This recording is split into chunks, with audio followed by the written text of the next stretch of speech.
And this month's Where Did the Road Go is sponsored by Super Inframan Allison Cook and Eric Hervin.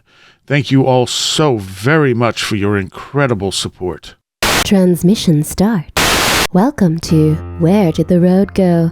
Join us as we wander off the path and explore lost history, consciousness, the paranormal, unexplained mysteries, alternative thought, and much more. We are present on the web at wheredidtheroadgo.com. Now here is your host, Seriah.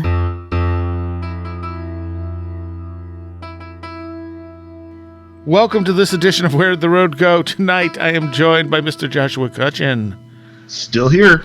And as well, we have with us Morgan Daimler. Hi.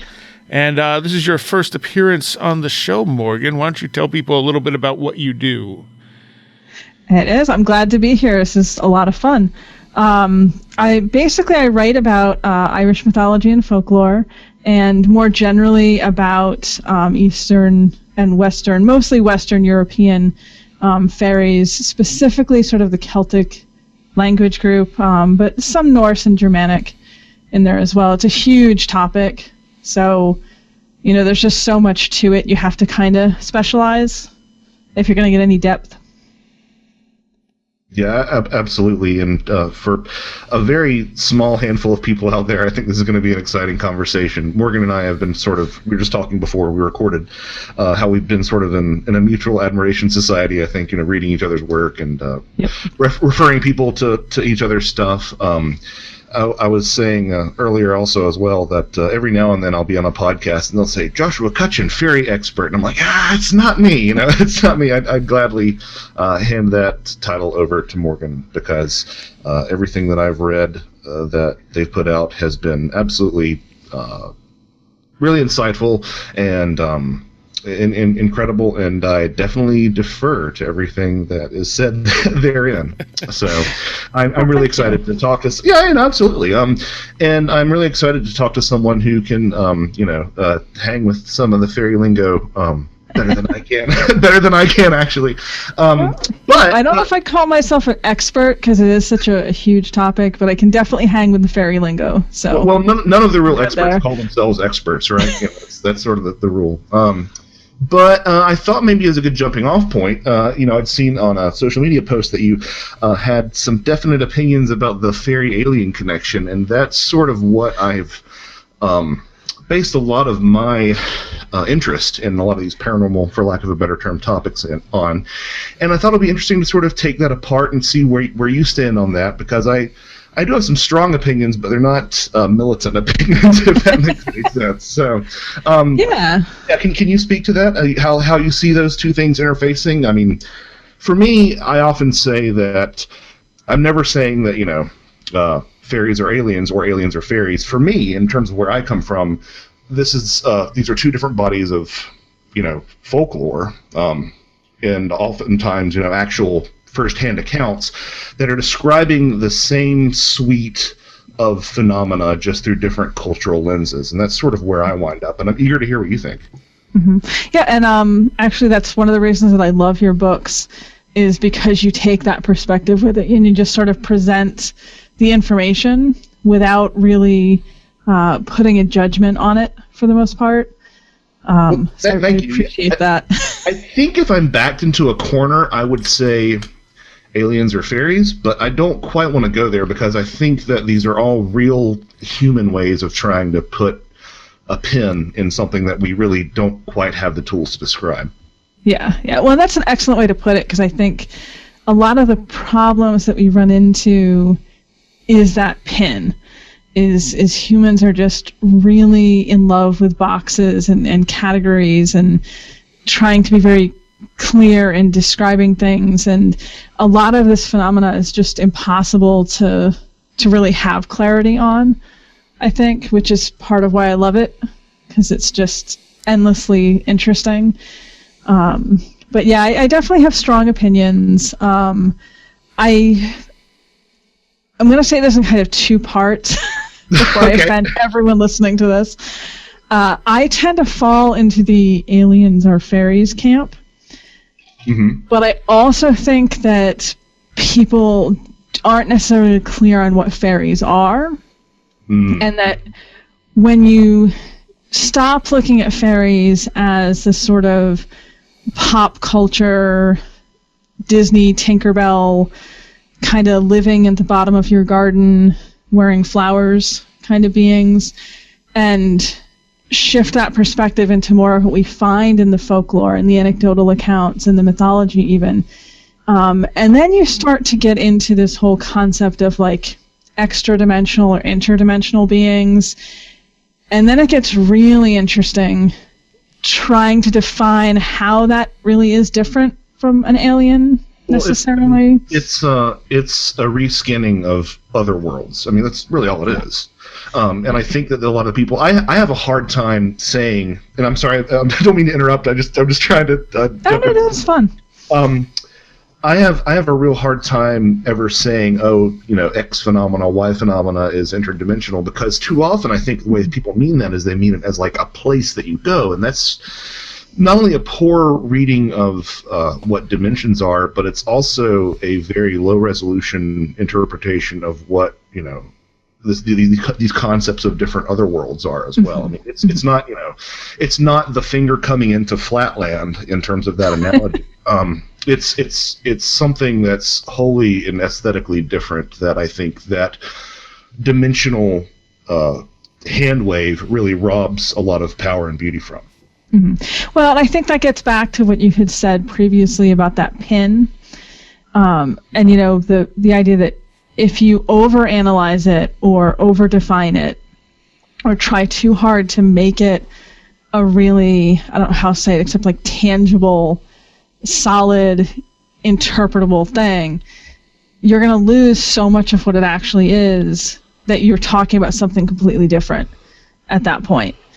I don't think we understand what interdimensional really means or extra-dimensional really means, except that it's something that is not from here. Yeah, it's sort of like explaining an unknown with another unknown. Right. Well, and a lot of people tend to base their experiences. I mean, I know that this has been this way in ufology for a long time, on what these beings, whatever they may be, tell them. Mm-hmm. And as far back as Swedenborg, you have him saying, yeah, spirits are pretty unreliable narrators, and I think you probably run into that in sort of the fairy circles as well, for sure. Oh, definitely. I mean, there is a certain perception when it comes to fairy folklore that specifically fairy beings either can't or won't lie. That anything they say verbally will be true. But again, this is where we get into this difficulty that people have. Just because they're saying something that's factually true doesn't mean they're being honest. Right. And they can say things that from their perspective may be entirely accurate, but that from the human's perspective, not necessarily so much. So lies of omission and the sort, yeah. yeah, and just that whole concept. If you ask them where they're from, they could give you an honest answer, but if you don't understand what they're telling you, that honest answer has no real value. Exactly, and I think that, if you look at the way spirit communication has always been, it's always had that sort of riddle-ish component to it.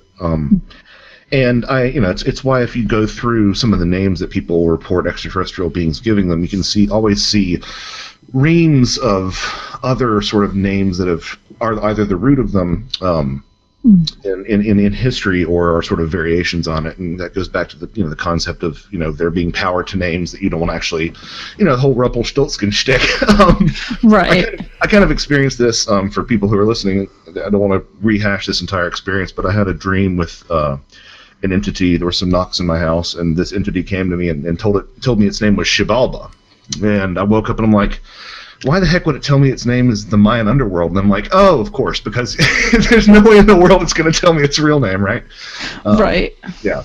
But yeah, I think that's an interesting aspect that gets overlooked. The thing that so my contention is that if you look hard enough, I think that it may be more one way, one directional than I like to say it is, but if you look at the sort of alien lore, for lack of a better term, I can almost in every case find some sort of analog, even if you have to turn your head and sort of squint, that you find in the fairy lore. And the thing that always hangs people up is the idea of like structured craft. But I think if you start thinking about, well, number one, there are certain disciplines that talk about, for lack of a better term, fairies, and of course, folks, we're talking about 1,000 different things when we say that. But being able to pilot, craft in the sky of some sort, and of course, that doesn't mean flying saucers. It literally might mean like a boat.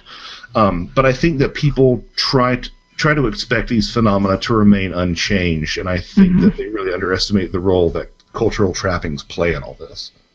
Oh, definitely. And if you look just at the straight fairy material, it's pretty clear, because we do have written accounts now of that. The oldest material goes back into mythology, and that's over 1,000 years, in the Irish at least. But we have written accounts in the folklore and the anecdotal material back, 300-400 years. And it's pretty clear, if you study sort of across that time spectrum of it, that they do change and evolve as the human cultures are changing and evolving. They sort of adapt to what the humans around them are doing. That's one of the trademarks, for example, is the clothing tends to only be a generation or two out of date. They're a little behind where the humans are at, but they're clearly making an effort, to keep up with it. Yeah, and this gets to something that I often talk about with the sort of alien meme, is the way that it, again, is recontextualizing, and the idea that sometimes inversion can sort of equal representation. And by that I mean, the exodus of the fairies, they're always going, as Patrick Harper said, but never gone, whereas the aliens are always coming, but never here. But never here, yeah.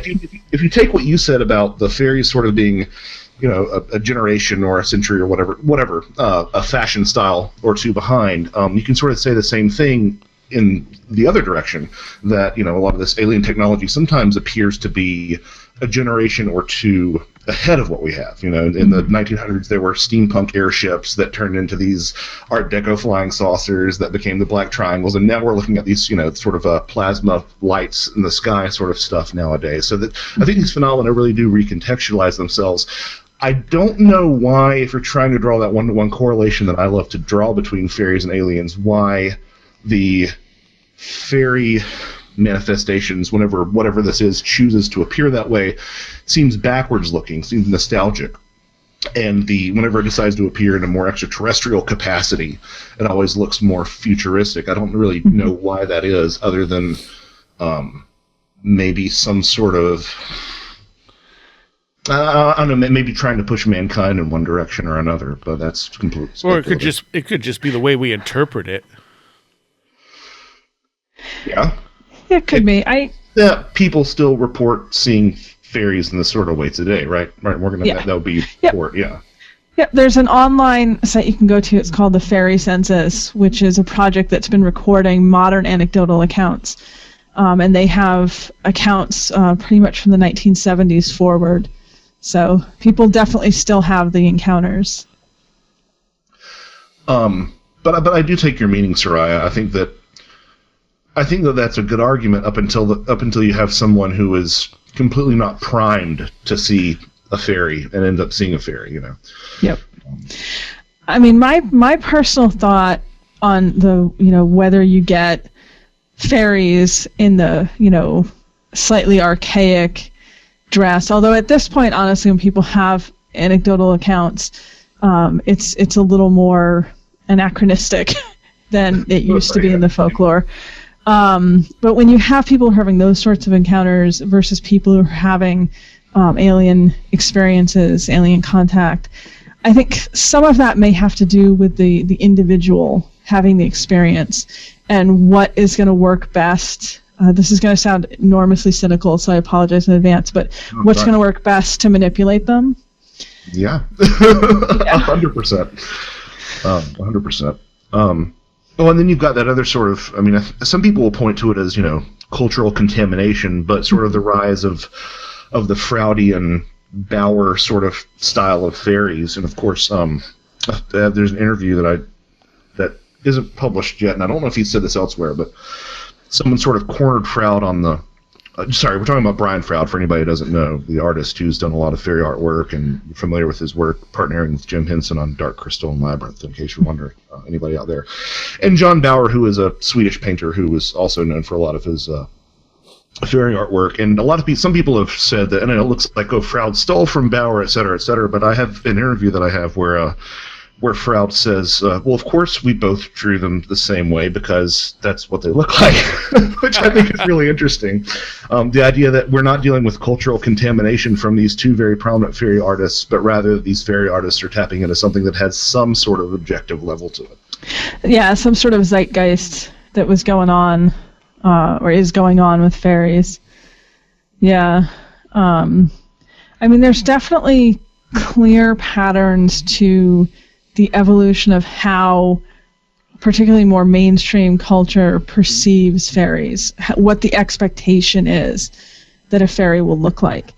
They never used to have wings, for one thing, for example. And then that sort of came in and primarily was popularized through the theater and then into artwork and then into fiction. But now we are seeing anecdotal accounts, experiential accounts that people are having where they're describing seeing fairies with wings. So there's obviously something going on with that. There's actually a very dear podcast friend of mine who would love to talk to you, but she's a little bit afraid because she had an experience where she saw one of those. She's like, Morgan's going to tear me apart. But I'm glad that she'll hear this and she'll know that's not the case. Because I do think there is, for lack of a better term, almost a co-creative component to what is going on here. Yes, I've referred to it before as symbiotic, and I find it deeply fascinating. Yeah, I think that, and this is something that, it's the idea has come and gone and been popularized and waned for a while. But I always say, whenever people think that's a silly idea, I always say, have you never thought somebody was giving you something sweet to eat and it's something savory, and for like a fraction of a second your mind just goes haywire. And you think you've got something revolting in your mouth, and somebody's like, no, it's not chocolate, it's pepperoni, and you're like, oh, okay. Your brain just can't process it for that instant. Exactly. So I want to ask you, since we're throwing around the F word so much, I can't remember if I read this in any of your stuff, and if you have written about it, I apologize. You are frighteningly prolific, so that's my excuse. But that's a fair accusation. But I have had people come up to me after talks that I've given and stuff like that, wringing their hands and saying that we shouldn't be using that word because because obviously in folklore that was a big no-no. Why do you, as someone who is a believer and an experiencer of this sort of thing, why are you so comfortable using that word so much? Well, I like to live dangerously is a big part of it, but in my day-to-day life and in a lot of my more personal writing, I will use the euphemisms, but I just found early on that if I refer to them as the good folk or the good neighbors or the gentry, most people, unless they're familiar with the cultures and the folklore, have no idea what I'm talking about. Right. So, sort of perforce, if we're going to have a conversation, and particularly if, we're trying to reach an audience and reach people who are not really familiar with the subject, you sort of have to use the word. That makes sense. I kind of I wonder what they think of me, or if they really care about me, because I'm not really an active practitioner of any sort for a couple of different reasons. Not the least of which is that I have 2 young children, and I'd rather not do that right now at this point in my life. But I kind of halfway wonder if, when these beliefs were more prevalent, they weren't a lot touchier about that word being used. And now that people sort of write it off as fantasy, they're like, oh no, we'll take anything we can get. Whatever you have to say to let people know that we're still out there. We don't care as much anymore. But that's my own headcanon. That's no real basis to that. I think there's probably an aspect of that's going on. I have seen a very interesting revival recently in the more sort of respectful approach to fairies. because we'd hit this heavy period where everything was sort of going twee, and particularly in fiction, they were being anthropomorphized to a point that they were basically just humans with some magic. And it's kind of starting to swing back a little bit, where we're seeing them once again as sort of these dangerous, potentially dangerous at least, beings that are owed respect. And I think that if we're looking at sort of the wider patterns that are going on, it's an interesting thing to see that happening as they're becoming more popular. And certainly the use of that word is contributing to all of it. You know, if we didn't have the word being used, the other F word, as it were, then a lot of people would just not, I don't think, be connecting into it or getting interested in the stories the same way. There's a certain allure to the term. I can definitely see that. I also see a little bit more specific usage of certain categories, like people. I mean, I think back, 15, 20 years, and of course the internet wasn't nearly as prevalent in all our lives as it was now, as it is now. But I see people like specifically saying brownie, dryad. I mean, we could parse out these terms and how appropriate they are or not, but I feel like people are trying to kind of getting a little bit more granular about it too, and I think that really is helping people to understand that we're dealing with a taxonomy here, not just a giant class of Tinkerbells. Yeah. I agree to a degree. Definitely, I think that the idea that it is a taxonomy, which of course it is something that people are starting to grasp. I am unfortunately, at least from my perspective, seeing some people who are taking the word fairy and sort of ultra specializing it, for lack of a better term, where they are, basically trying to argue that fairies are exclusively the little Tinkerbells, and that everything else is something separate. And that starts to get really confusing. For multiple reasons, but in general, I do think it's a good thing that people are becoming more aware that it's multiple different types of things that fall into this broader category that we tend to use. Well, see, I've always gotten really self-conscious in my work because I'm not more granular, but you saying that makes me feel a little bit better about it. I mean, because there are some broad strokes that you can you can certainly make. When we look at the sorry. No, you're good.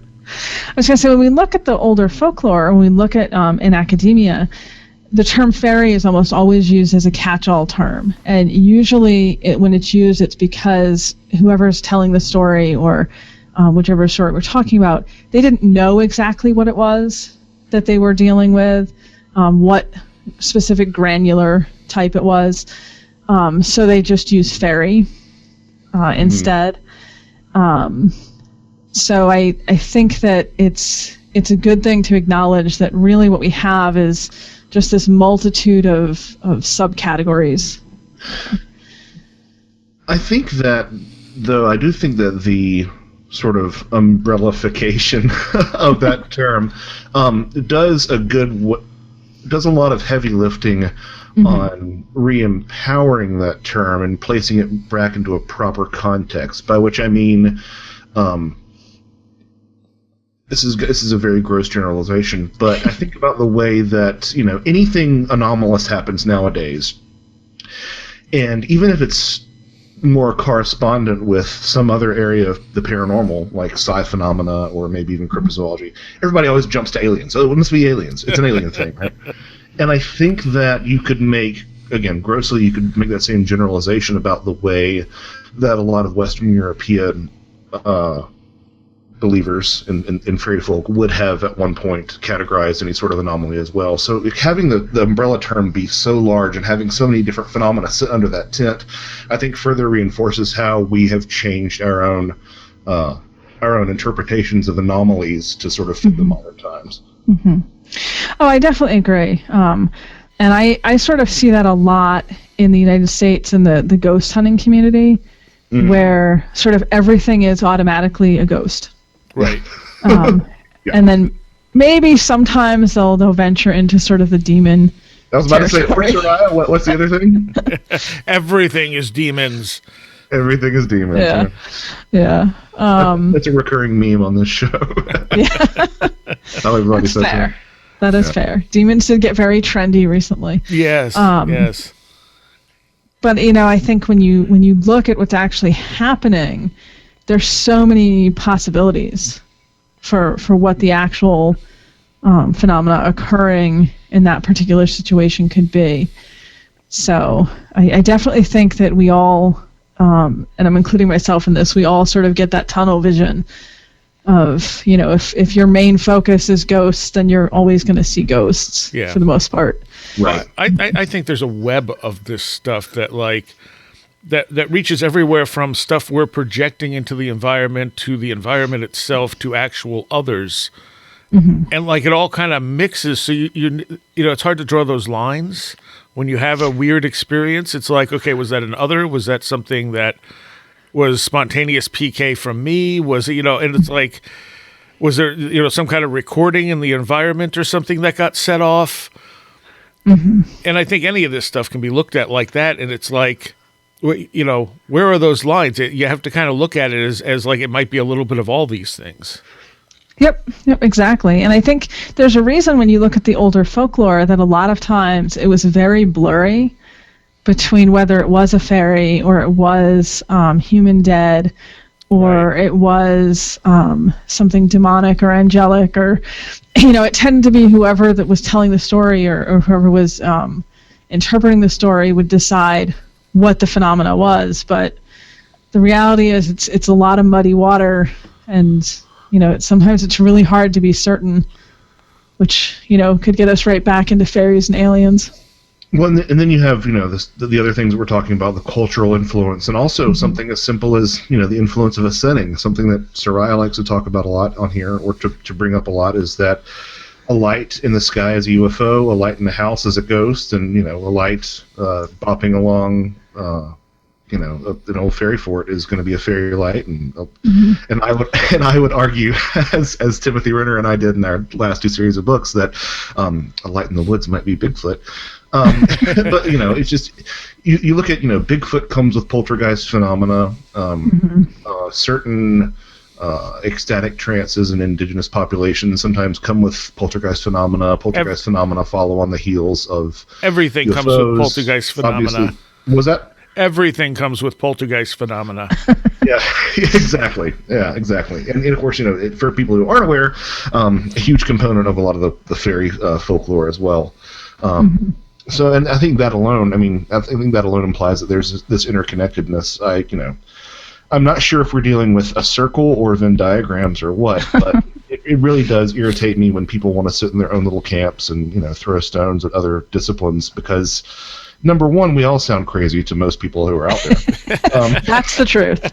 And number two, if you aren't seeing that these different things are connected, with the exception of some actual good cryptozoological pursuits, some really earnest ones like, the thylacine is not extinct and stuff like that. With the exception of stuff like that, all these things really are connected at some level. I don't know, again, if that means it's all the same thing or it's using the same mechanism. I'm not sure, but. Oh yeah, or if we're just not able to discern the differences. Yeah, also true. On the human end. I get asked all the time if cryptids in general or specific cryptids are actually fairies. And it's like, well, how are we defining fairy in this particular situation?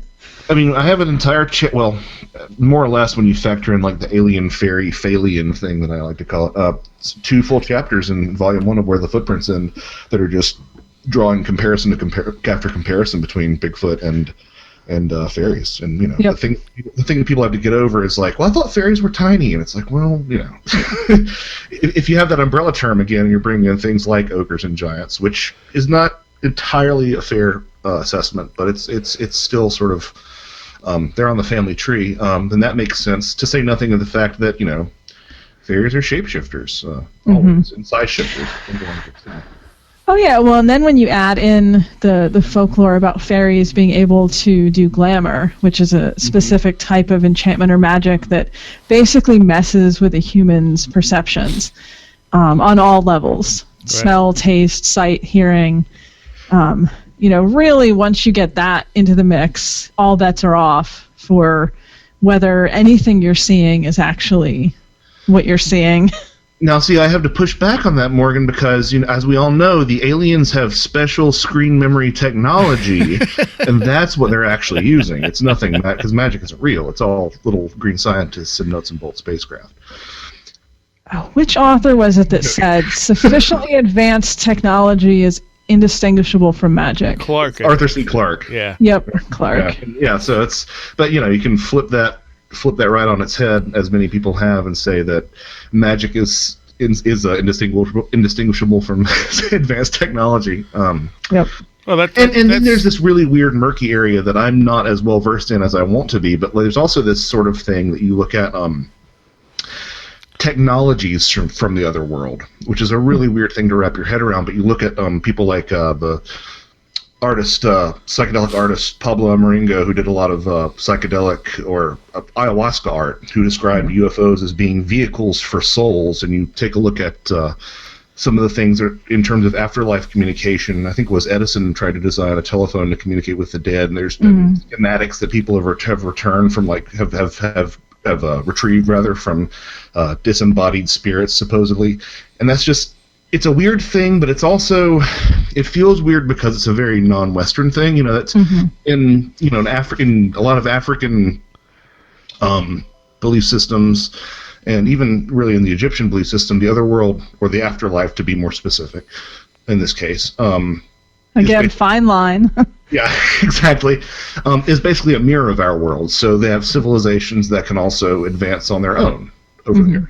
So it's a really interesting thing that I think there's a lot of. I think that sort of idea and that sort of possibility is not as explored as I think it should be. So maybe sometime in the future I'll look into that. But, that can be your next book. Yeah. I'd like to point out that Straczynski in Babylon 5 created the techno-mages, who were magicians who used technology to emulate magic. Yeah, sorry, go ahead. I was just going to say, I think that, we're labeling certain things magic really just because we don't understand them. We don't understand how they work necessarily. Not saying all magic is technology that we don't understand, but particularly when it comes to this sort of otherworldly phenomena, fairies in particular in this, but just because we don't understand what they do or how they're doing it, we call it magic. Yeah. Could it actually be technology? Sure, because we don't know how they're doing it. Well, and this gets to something that another friend of the podcast, Red Pill Junkie, Miguel Romero, often talks about. He says, our definition of technology is also completely meaningless, because in Miguel's eyes, ayahuasca is a technology. And so he got into a little bit of a Twitter argument with somebody who was like, no, it's medicine. He's like, well, yeah, it's medicine, but it's also, can be viewed as a form of technology as well. It's just we think about technology as being silica chips and whatnot. Right. Which, goes into another thing that Miguel and I have talked about is would any significantly complex system automatically invite consciousness into it, which I think is an interesting idea, as opposed to being able to sort of muscle your way into AI, the idea that you could build something sophisticated enough that it would somehow channel in and call down consciousness. But a ghost in the let's not get too far afield from theories. I thought it would be interesting to ask you, why do you think liminality is such an important aspect of, well, really all these topics, but fairies specifically? I mean, I think when we're talking about fairies being liminal, there's sort of two things going on. I think there's particular times and places when it's easier for them to come here or manifest here, or however you want to look at it, from wherever it is they normally are. And again, that would be a whole shows worth of debate just to define that. But there are certain times and places that it seems to be easier for them to come fully through into this world. I also think that there's certain times and places and situations where the human mind is naturally more open or receptive to particular things. I think there's a reason a lot of people have experiences when they're sleeping or as they're falling asleep or as they're waking up, because you're not completely conscious. Also, when people are in situations where they're almost in a light trance state, and as you said earlier, not necessarily primed specifically for fairy experiences. You know, there's accounts that people have relayed that the person himself was a skeptic and didn't believe in anything like this. Right. And nonetheless, they happen to be in this particular place. They happen to have this experience. And I think some of that does have to do with sort of the frame of mind, for lack of a better term, that the person is in at the time, making them more open or receptive to experiencing the phenomena. I am 100% on board with that. The thing that I think makes it even more... I'm trying to figure out the right word. I think what makes it even more confounding, though, is when that concept of liminality extends beyond some sort of physical state that someone's in. So, like, you know, the fact that these things are often encountered along roads. You know, you've got the times of day and stuff like that, but you've also got, like, you know, the Jeff Ritzman, who just passed away, was a great thinker on these topics, and one of the things that he talked about was how, you know, obviously ghosts show up during renovations, and obviously a renovation of a house would be a liminal time, but also times when your like relationships are in stress or in some sort of, you know, in between period too. And I'm wondering how that sort of meta level influences the engagement with these things, unless they're operating at that meta level and somehow. I hate simulation theory, so but because it's such an anthropomorphized idea of what might be going on with reality, but right. But to use that metaphor, the idea that these things are somehow in the programmer's seat or something, I think that's what that sort of suggests, and that's one of the more confounding things to me. I can see what you're saying there. I think from my perspective, I see it less as them being sort of in the programmer's seat, and more that they are beings who maybe innately are aware of or perceive more layers of reality than humans do. So, you know, if there's a lot that comes in with fairies relating to time, and the idea that they move through time differently than humans do, which can sometimes have a very negative effect on humans that are around them. And I've always wondered if that might be because they have a different understanding or relationship to, again, for lack of a better term, what we perceive of as time. That's an excellent point, and I think that's what a lot of what a lot of open-minded UFO researchers are sort of looking at, is how perhaps time plays a role in this. But that does bring up another question that I kind of would like to ask you. Is this a field effect, or because the go-to, right, is a supernatural lapse of time in fairyland. So for anyone who's listening, typically the idea that a short amount of time has actually been a huge amount of time in our reality. Rarely you'll see the inverse, but not nearly as common. But for that sort of supernatural lapse of time to happen, which again is paralleled in sort of the missing time that you see in ufological circles, there has to be a travel to another world, right? It's not like there's a field around these things that happens, or is there? Am I wrong in that respect? No, it seems to be that the human in the equation is temporarily taken out of this reality or this world. Not always realizing that that's what's happening. There's a really interesting account that's in a book called Strange Terrain, which is fairy encounters in Newfoundland, primarily in the 1980s, the anecdotal accounts in the book anyway. And it's a gentleman who was a logger in Canada, clearly Newfoundland, And the crew he was working with, they go on their lunch break. He decides to kind of go off on his own to eat. Lunch break is over. No one can find him. And the crew goes out looking for him. Obviously, they're, kind of deep in the woods. Can't find him. They search. They bring out search parties. He's nowhere to be found. 3 days later, the rest of the crew is back to work. They take their lunch break. At the end of lunch break, here comes the missing person walking out of the woods. And, of course, everyone is like, where the heck have you been? Right. It's been 3 days. And the man is baffled. He's like, no, I've only been gone for an hour. I went into the woods and I ran into these people who were picking berries, and they invited me to have lunch with them. And, I went and I ate with them, and then I came right back. And he was very adamant it had only been an hour that he'd been gone, and it had, in fact, been 3 days. And in the book, this, of course, is presented as a fairy encounter, and the general consensus in the community was that he kind of accidentally had a lunch break with the fairies.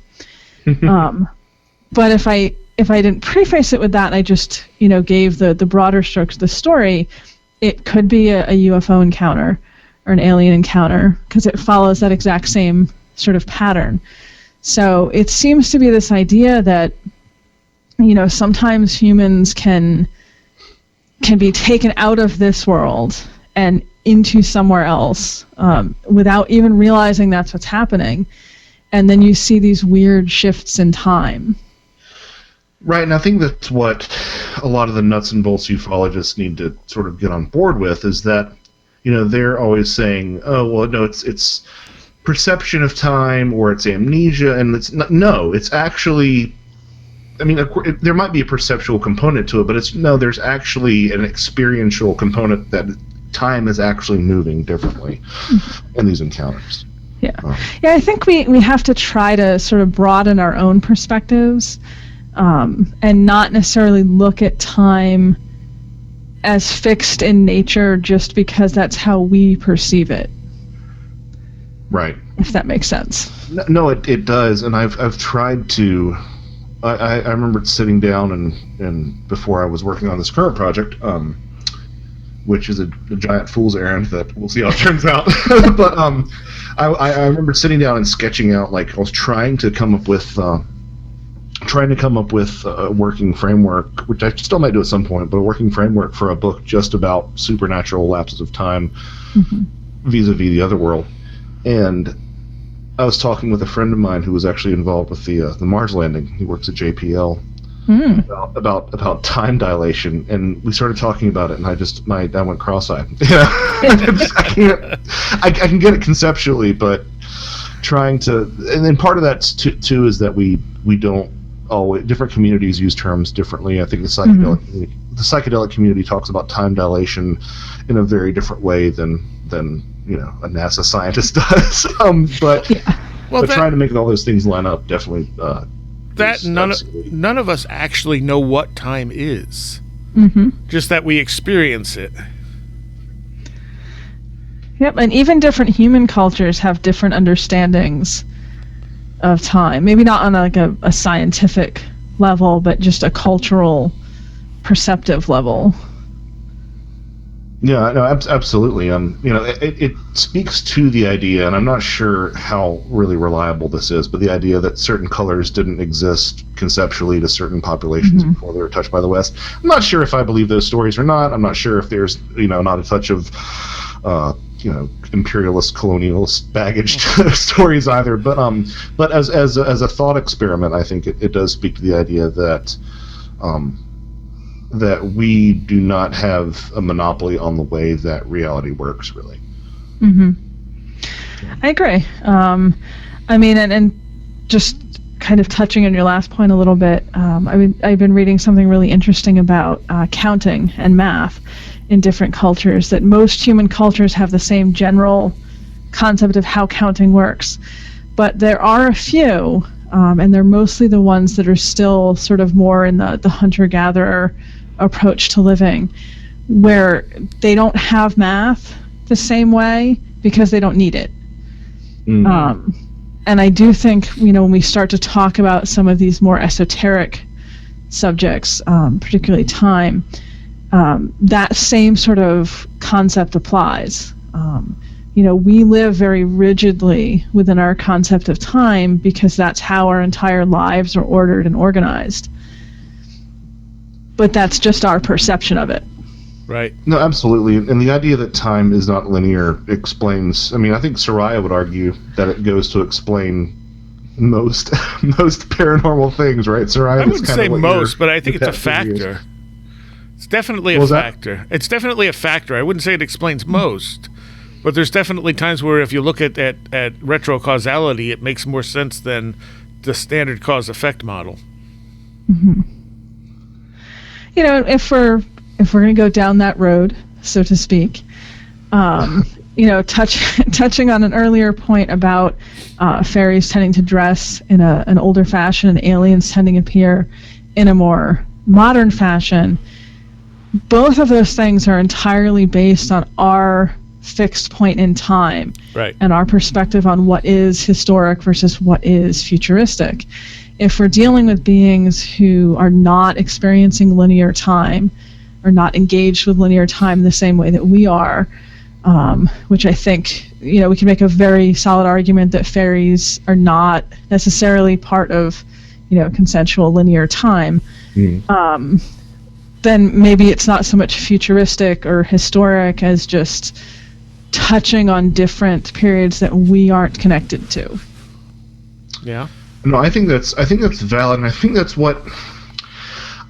that is kind of what makes aspects of extinct race hypotheses surrounding the fairies attractive in certain ways. They have tons of problems, which I know that you've written about, and but I do think it's interesting to almost think of if we're seeing the same things manifest, and we're still seeing fairies today while we're seeing aliens.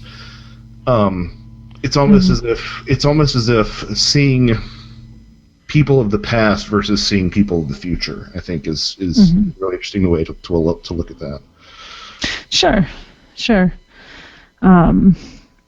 I can definitely sort of see the logic of that, although I am, of course, not a fan of the fairies as more primitive humans, but I see where you're going with it. Well, it's kind of like, I don't know, probably not, but I don't want to be patronizing. Are you familiar with the birth memory hypothesis with alien abductions? Mm-hmm. Okay, yeah. So I kind of view it kind of alongside, I kind of view those as sort of being of a similar quality in that, for people who are listening, the birth memory hypothesis is the idea that alien abductions are actually latent memories of literally your birth. So you're in some sort of dark, warm space, and you're pulled out into this, by bright light, you're pulled out into this very sterile surgical environment, and this thing is doing all sorts of, cutting you up, and this thing's getting in your face and telling you that it loves you. And somebody went to so far as to say that they thought that the gray alien eyes are an upside down underneath nose, human nose. It's just like, okay, maybe. That I had not heard before. Yeah. Even though I think that there are tons of holes in that idea, I still kind of like the parsimony. It's almost like its own little tight headcanon, if you will, to explain some stuff. Even though I don't think that's what's going on, I think it has some attractive qualities, and a lot of those dead Picts ideas and whatnot have some attractive aspects, even though you can poke plenty of holes, probably more holes than you can in the birth memory hypothesis. Well, they use that explanation to explain near-death experiences too. What, the birth memory thing? Yes. I feel like that's interesting. I feel like that's an even harder. That's a lot harder comparison to make, though, I would think. Well, you're going down a tunnel of light, and you're coming out on the other side, and you're feeling loved, and all this stuff. It's some kind of birth, memory being, hitting you at the point of death. And then the life review. I mean, life reviews are not in every NDE, but the life review is just a side effect of whatever your brain's doing as you die. Is that? Yeah, I think. I don't know. It doesn't work as far as I'm concerned, but I've heard it thrown out there. I mean, it's interesting, but I don't know. Try to contain your enthusiasm. Well, I mean, it leaves a lot out. Yeah. Yeah, it's almost. In some ways, it's almost too tidy, and it like just before I said, it leaves a lot out. I mean, the thing that I would come back to is like the after effects that people experience post NDE, and I would also say, the acquisition of inaccessible knowledge that some people experience in that state would both rule against that being a really viable hypothesis. But, and of course, you have the interesting connection between the after effects of NDEs and the after effects of people who have had abduction experiences being very, very similar. And, I think you could even argue to some extent, and maybe this is something you could elaborate a little bit on, Morgan, but the after effects of fairy abductions. I mean, the one that I always go to is Anne Jefferies, who came back and was sort of renowned as a seeress and a healer. I'm sorry? I was going to say, that's such an interesting choice. That's actually one of the more positive ones. Well, would you care to elaborate, please? Sure. For those who don't know, Anne Jefferies was a woman in Cornwall, I believe, in the 17th century. It might have been the 18th, because I'm honestly spacing a little on the exact date. But she had kind of always had an interest in fairies, and then was acting as a servant girl as a teenager, and sort of had what we would describe today as kind of like a fit, and got sick. And when she recovered, she told the woman that she worked for that she had been taken by the fairies, particularly this group of fairy gentlemen who she described as being fairly small, nonetheless very amorous, and that they had brought her to this other world where she had ended up sort of going off with one of the fairies, which made the other ones jealous. And then there was a big fight, and she sort of got kicked out. Amid the sound as if 1,000 buzzing flies or something to that description. Yeah. Which it's you hear it time and again, and literally everything. You hear it in psychedelic trips, you hear it in NDEs, you hear it in alien abductions, and even in some Bigfoot stories too. So. Yeah, that particular sound.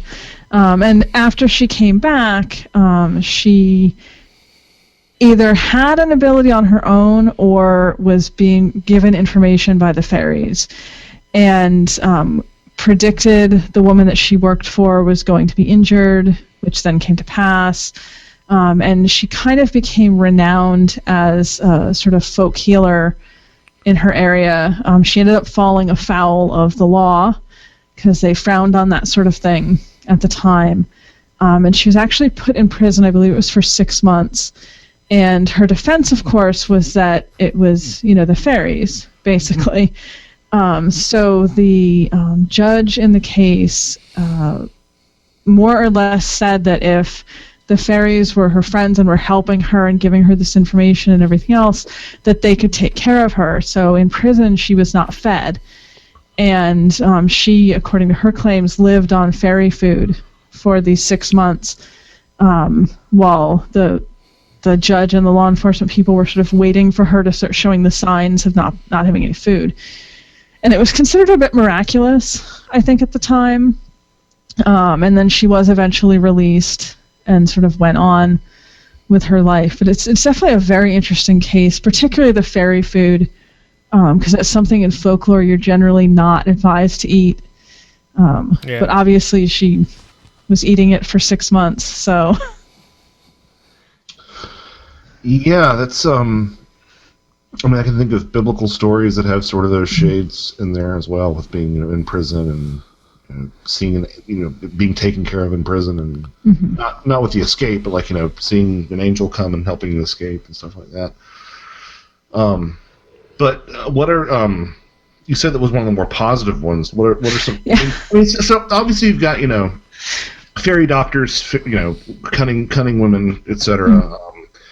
Although those were never necessarily precipitated by a visit to the other world, right? That wasn't necessarily an initiating factor, right?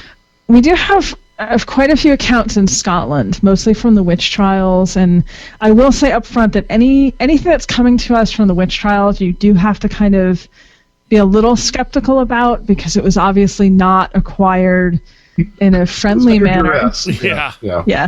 It was definitely some duress was involved. But when we look at the Scottish witchcraft accounts, we do find stories of people who were connected to the fairies or contacted by the fairies and were taken to meetings, were taken sort of out of this world in some sense, whether they wanted to be or not. There's at least one, I believe it was Betsy Dunlop, who did not want to go on one particular occasion, and they physically forced her to leave with them to go to this otherworldly meeting. So, we do have these other accounts of people sort of similarly taken out of this world, but not as nicely as Anne Jeffrey.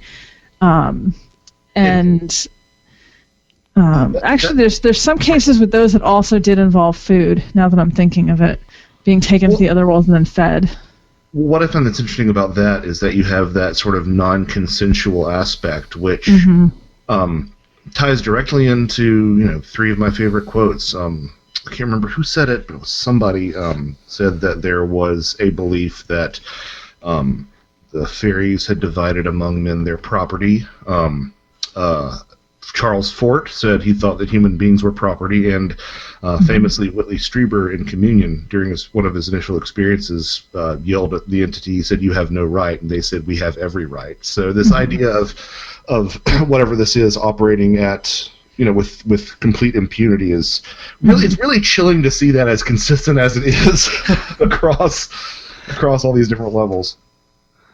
Yeah. And even if we go back, I had mentioned a lot earlier when we were talking that the oldest account of fairies in Irish mythology goes back at least 1,000 years. It's probably closer to 1,500, but we don't have written accounts that far back. So the earliest written account, likely dating a little before that. But we also see those shades of the non-consensual in that. That's a story of a fairy woman who comes from the other world and basically wants to take the king's son back with her. And the king does not want this to happen. He tries to prevent it. He gets his druid, his sort of magical advisor, helper, to try to prevent it. But in the end, the son does go away with this woman, never to be seen in this world again. So, that whole concept goes back really far. Yeah, if memory serves, I feel like there's some stories of the Gruagach taking boys for indentured servitude under similar conditions as well. But yeah, a lot of stories with the fairies, particularly relating to abductions, have to do with them taking people either to be servants or I think the knife. Yeah, I was trying not to say breeding stock because it sounds so brutal, but yeah, basically to supplement their numbers through a breeding program that might also not be particularly consensual. Right. Yeah. Right. Yeah, it's just so interesting, and this is, I hope anybody who's listening is like, is there really a fairy alien connection? Might see a little more clearly what we're talking about. How it's just like, it's just like an onion. You can just keep on peeling off these layers. Yeah. And I think it's one of the biggest things in my mind that argues for there being a connection, whatever it might be. And I don't think we do understand exactly what it is, but is the fact that if you take most accounts, if you take most alien accounts and don't mention aliens, just describe what happened. If you are talking to people who study folklore, they will assume you are talking about fairies. Yep. If you take a fairy account and take the word fairies out of it and present it to people who are, studying UFOs and aliens, they will assume that's what you're talking about because they're just such a close match to each other. Yeah, you'd probably have to strip out, if you're presenting a UFO story to a folklorist, you'd probably have to strip out some sort of BS about the alien saying something about anti-grav technology or something like that. But yeah, your point really does stand, and I think Seriah has made that point several times in the past as well. And I agree with him. but yeah, it's just there's a parsimony to it that I find really fascinating, and it's what really frustrates me with a lot of the nuts and bolts crowd. But that's why I left UFO Twitter. So there you have it. That is completely fair. No, I think it's a completely fascinating subject, and I kind of like that we don't have any clear answers, that it's not a cut and dried thing, because that makes it much, much more interesting to study.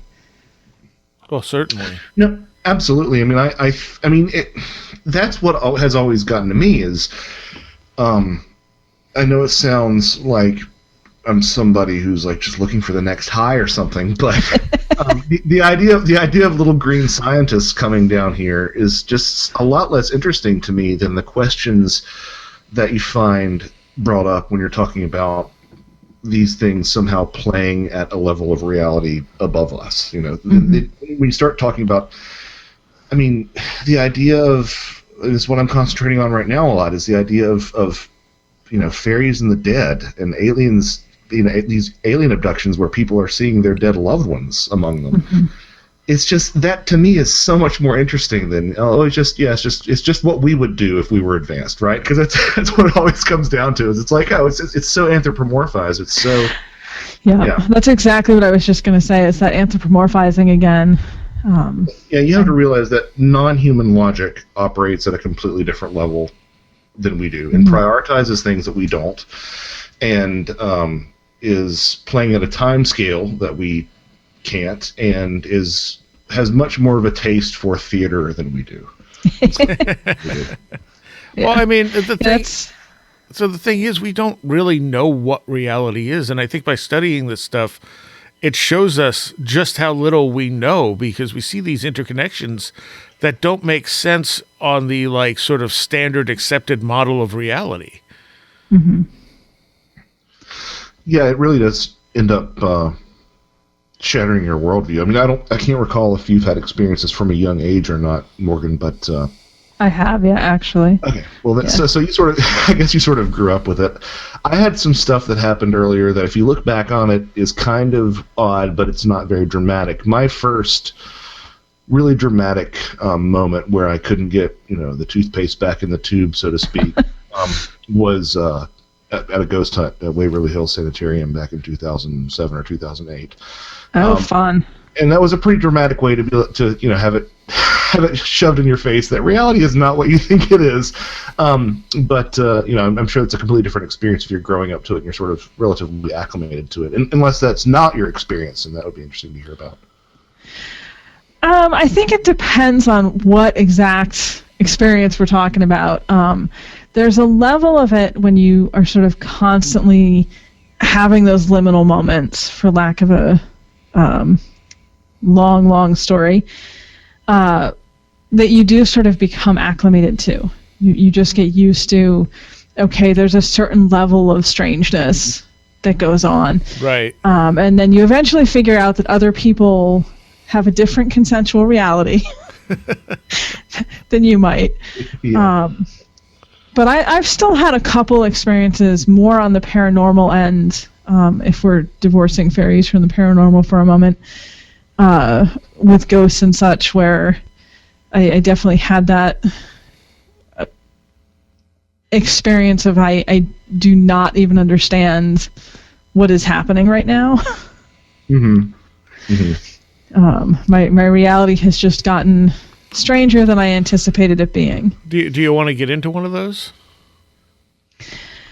Well, I mean, I think the main one probably was when I was around 20. I was an EMT, and we had a situation with a call that we went to where the patient was deceased, and there was a series of miscommunications that occurred that ended up with us with the person's body in the ambulance at the hospital, which wouldn't accept it because they don't do that once the person has been declared dead, which is sort of a red tape nightmare for us. But while I was sitting there in the back of the ambulance with this gentleman's body, I looked out the back doors and saw him standing behind the ambulance. And that was definitely one of those moments where, not sure unnerving is really an accurate description. Or a sufficient description, probably. Yeah. So what do you? What do you think it is? I always get. I think that there probably is a hereditary component to some of this, but as a friend of the show and my co-author Timothy Renner says, it's probably a lot like drawing. Like some people just can draw better than others and somehow to practice at it. I do agree with that. But do you think that this, sort of what your ability to sort of experience these things was more or less a roll of the die? To a degree, yeah. I certainly think in some cases heredity can play a role. I look at it sort of the same way that like some people are colorblind. Yes. Some people just for whatever reason you're born slightly different than other people. Some people are colorblind, and some people can see more colors than others. Yep. And the same thing with people who have like synesthesia, which I'm sure I just mispronounced because I'm a little tired, but no, that's right. Yeah. Synesthesia. There we go. There you go. That is a documented ability. Some people are born like that. They see music and sound as colors usually, or sometimes in slightly different ways. But just because some people are like that and most people are not, doesn't mean that some people aren't still like that. And I think that this sort of thing is the same, that some people are just born more inclined to perceive things in that liminal sense that other people, other humans do not normally experience or have an awareness of. And some people like me are walking through a dark forest with a flashlight with expired batteries. Because I have to poke the bear pretty hard to get anything to happen. Yeah. So, what was your experience at Waverly? Inquiring minds want to know. Well, to sort of condense it into like the handful of things that really stayed with me. Some other people had some much more profound things of seeing full-bodied apparitions and stuff, if they're to be believed. My own personal experience was a couple of cold spots. There was one room where it felt like I had been, whenever I would walk into it, it felt like I had been kicked strongly in the crotch right away. That's not fun. No, it's not fun. It's not fun. That could be environmental somehow. Not ruling that out. The two biggest things were, if you're familiar with the way Waverly is, it's sort of got like a wide U, or like, pulled apart U shape, so it's kind of like wide. And every time I get to one of the corners on one of the floors, it would look like someone just around the corner had, a TV on with that sort of blue glow. Glow. And you get around the corner and there will be nothing. That happened repeatedly. So not light phenomena in terms of like seeing an orb or anything, but like, the bleed over from it. But the thing that I cannot,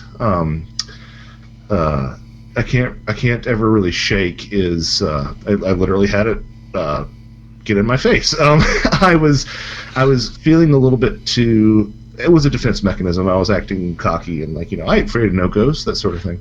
Right. And I got to a doorway at one of the stairwells, I believe the fourth floor. I can't remember, fourth or third. But as soon as I got to this door, it goes from completely shut to it just slams open, like as strongly as if someone on the other side had just kicked the door wide open in my face. Huh. It's like slammed open so fast that the door went from completely shut to like actually banging the wall. It was pretty affronting. And that's been my biggest thing that's happened to me. I had a really intense storm of synchronicities this summer.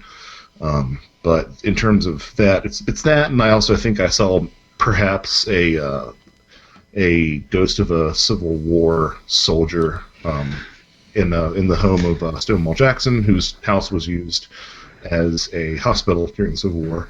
Oh, that's fun.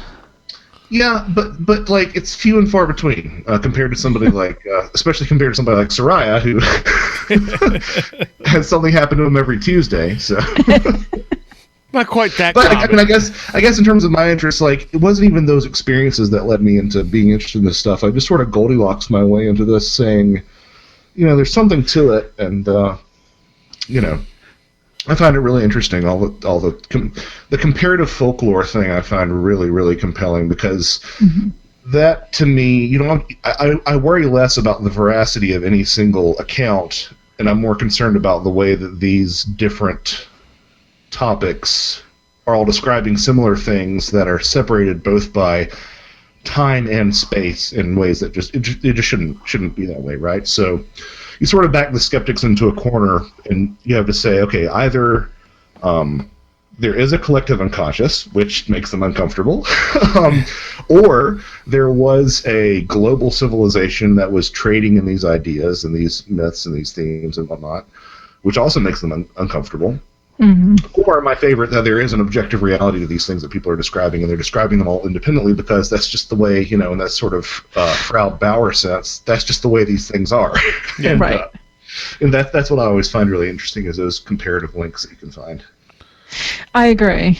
And I mean, my personal view, getting into the veracity aspect of it, is if you look across human history, there have been so many times where things were disbelieved in because only a handful of people had seen or experienced them until there was enough evidence to prove they actually did exist. Right. And some of this, of course, is that Western cultural lens, because these would be things that were known and, believed in the place they originally existed. But, the rhinoceros, for example, when people first went from Western Europe down into Africa and saw them and relayed stories of them, nobody believed them. They thought it was ridiculous. There's no way that animal could exist. Or a platypus, in Australia, yeah. To be fair.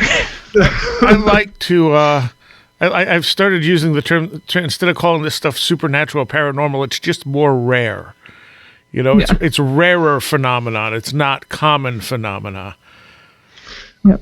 And I also think that they just had I can't remember where it is now, but they found a bird that they have thought was extinct for the last 50 years. Oh yeah, I saw that. Because it was on the news. Nobody had seen it. They had assumed that they'd all died out until they found one. Yeah. Again. And I'm sure that the native population was like, no, it's still here. We see it all the time. Everybody's like, no, you don't. That's something I kept on running into when writing the Bigfoot book. Was you'd have indigenous populations being like, and this thing has the ability to disappear, and the cryptids will all just come along and they're like, well, I suppose that means that it can duck behind bushes rather quickly. And I'm like, no, it probably means it just disappears. Yeah, it just disappears. Yep. No. And that's, I mean, I don't know if it's human nature or if it just is something that has been going on with dominant cultures for a long time. But again, if you go back looking at folklore for the longest time, that idea of sort of implying that people who do believe in these things are sort of ignorant or naive or easily misled, that has always been a thing.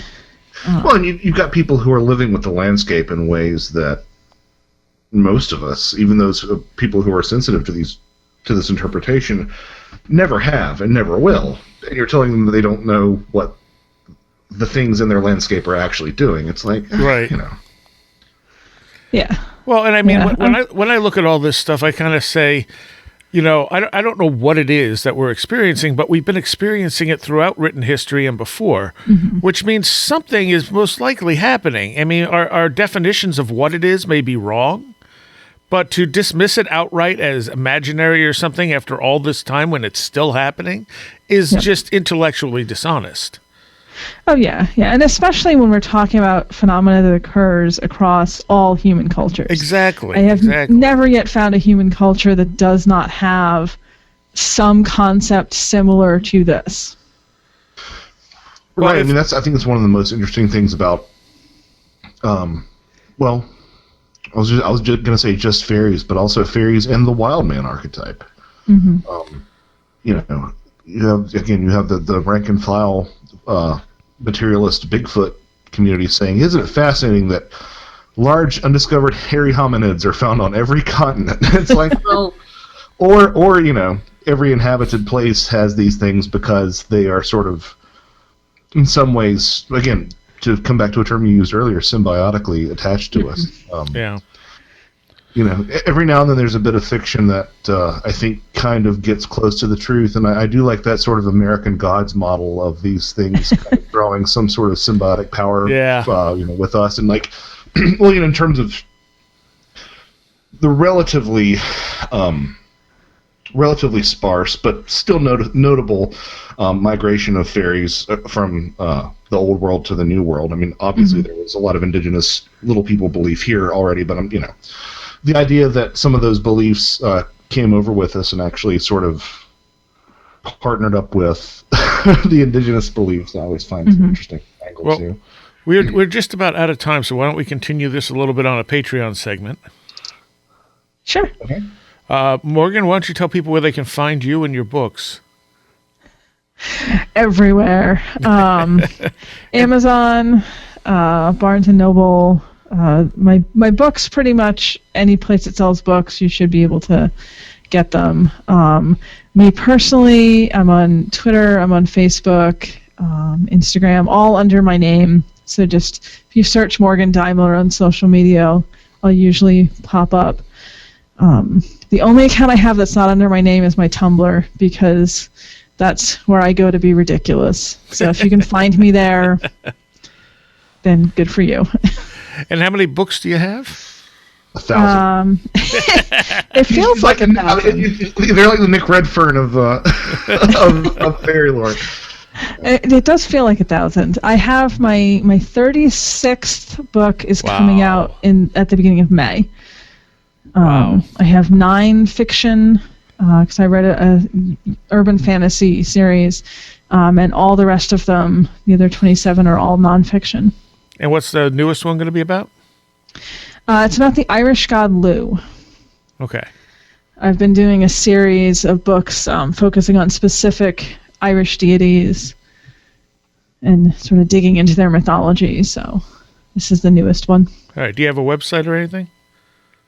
No, I used to, but honestly, I get so much more on Facebook, sad as that is to say. Yeah, it's common, though. All right, and Josh, of course, people can find you where, Josh? JoshuaCutchin.com. All right. Thank you both. Not nearly as interesting. That's not true. Your books are fabulous. Well, I really enjoyed Thieves of the Night. Thank you so much, Morgan, and this has been a dream conversation, and hopefully the first of many. All right. Yeah, this has been really fun. I want to take a moment here to thank all of my Patreons. It's because of you this show is able to exist. And I want to give a special shout out to those pledging $10 or more. Super Inframan, Allison Cook, Eric Hervin, Tim, Jim and Sophie, Beverly Williamson, Empty K, Nagatha Christie, Patricia W., Frank Earl, Barbara Fisher, Will Powell, Big Boy Limina, Craig Parmenter, Walker, Joanna Rojas, Maddie, David Moore, Vincent Trewell, Stone Wilderness, Luke Osborne, Becky Trainer, Rob Drummond, Alex Whitcomb, Edu Camahort, Tactical Therapist, Janet Bunderson, 36 Dingo, Taylor, Sam Sharon, Jennifer Campbell, American Rambler, Kevin, Chris Ernst, Andy McNamara, Sedger, Riker and Stark, J. Otto Bullitt, Jose A., Charles Davis, Roger Gonzalez, Craig Cicernos, Ray Benedetto, Linz Jackson K., Alfred Tuttle, Kevin Schreck, Patricia Giaquinta, William Lovelace, Mark Brady, Ad Noctum, Stefan D., Carla Mahoney, and James Lattimore. Thank you all so very much. All right, I hope everyone enjoyed that as much as we did having that conversation. There will be a short Patreon segment. It was a little late for Morgan, but she agreed to stay on and talk a little bit with us. And we get into some other topics like Missing 411 and Black-Eyed Kids and stuff like that. That is for Patreons only. If you want to become a patron, help out the show. It's only $3 a month, and you get extra content all month long, and occasionally some really special stuff. I'm going to be continuing to put up the sort of Jeff Ritzman collection, reposting all of the shows with Jeff on them over the next week or so. And there's a lot of stuff he was on. I don't want to make them 12-hour shows, so probably more like 6-hour compilations of the material. I will be including the Patreon clips he was on, since this is a tribute to him, and I want everyone to hear all the stuff he had to say that I can. So that will be going up over the next week or so. Every few days I'll put a new one up for people to listen to. He already had a pretty decent influence on people, and I hope to keep that going forward, because the stuff he talks about is stuff that people need to hear, I think, in a lot of cases. He may not have always been right about everything, but he had a great way of looking at this stuff and a great way of approaching it. So again, he will be missed. And I'll see you next time. You have been listening to Where Did the Road Go? This show is made possible in part from our Patreons, and we thank you and everyone listening for helping us continue this exploration of the strange. You can always find everything Where Did the Road Go related at www.wheredidtheroadgo.com. And thank you so much for your support.